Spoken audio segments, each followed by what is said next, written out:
Thanks very much, Palesa. And yes, our broadcast does continue from the results hub here at the IEC. This, in any other normal day, is the Tshwane Center. This, of course, is where lots of different activities do take place, but now completely taken over by the elections and the IEC Center. And it's starting to get that buzz that I've been talking about. The centers around the country, the different voting stations, were opened at 8 o'clock for the special votes to be cast, and you can see everybody now starting to come in their usual fashion. And this is probably the most awake you're going to see most people for this particular week, because it's an exhausting process, these elections. People up through the night and through the day, and I suppose grabbing a bit of sleep where they possibly can. So the process has officially begun. The local elections for 2016 kicking off 8 o'clock this morning with a special vote that'll happen for the next 2 days.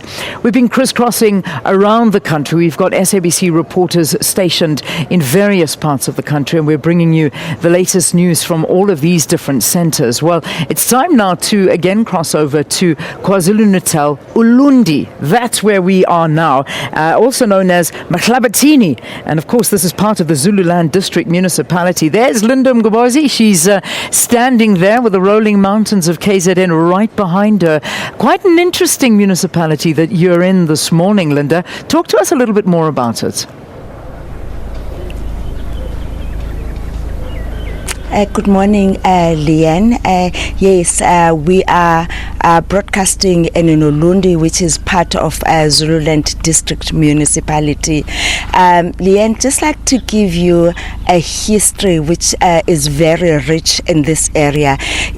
Zululand District Municipality, it's where the Zulu Nation was founded by King Shaka.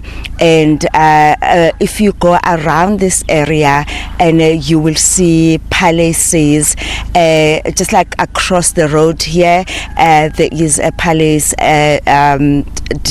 King Dingan's Palace.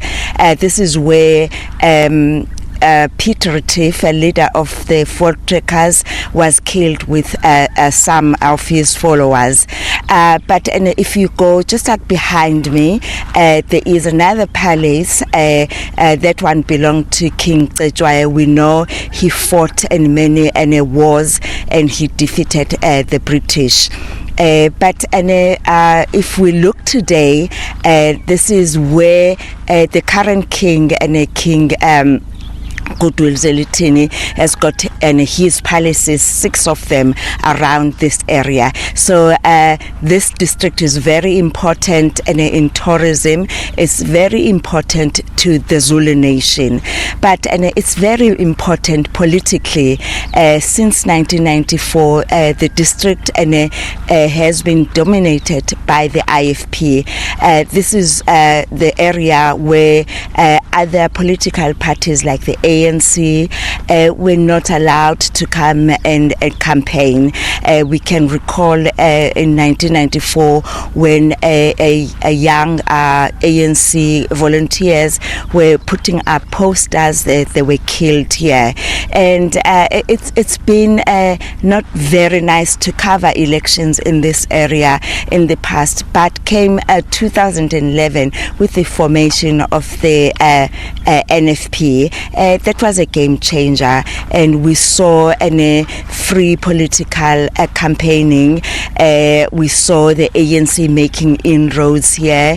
We saw the NFP also making inroads, and for the first time in 15 years, this municipality, Zululand District Municipality, was taken by a coalition of the NFP and ANC. But we are going to see what is going to happen this time around. We know that the NFP has been disqualified from participating in these elections after they failed to pay the registration fee on time. So they are not going to be participating. The question and many people are asking is, will the ANC alone take this district, or the IFP will take it back?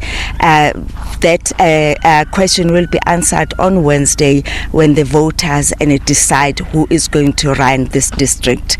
But Leanne, what is also very interesting with the IFP out of this election, some of its councillors decided to pay the registration fee and beat the deadline. So they are going to be contesting this election. Hopefully we will go to Mutu and see how they are going. Also very interesting, there is one municipality that NFP won, and it's called Dumbe. It's also in this district where almost everybody in that municipality is